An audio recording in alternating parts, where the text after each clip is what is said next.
Habang naglalakad ako ay nakaisip na mag-content, and then I want to introduce sa inyong lahat na ito yung school namin, ano.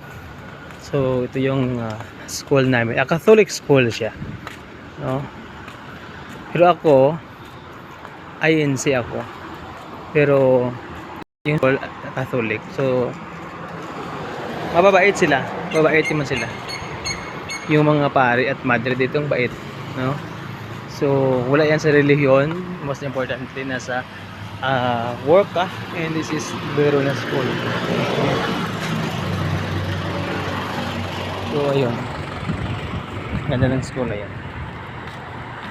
So mababalik na kami ng May 15. So thankful ako sa mga kasamahan ko, sila ni sister, no, sa yung mga bait, ganda ng accommodation at pasahod napakabilis. So ayan guys, thank you so much.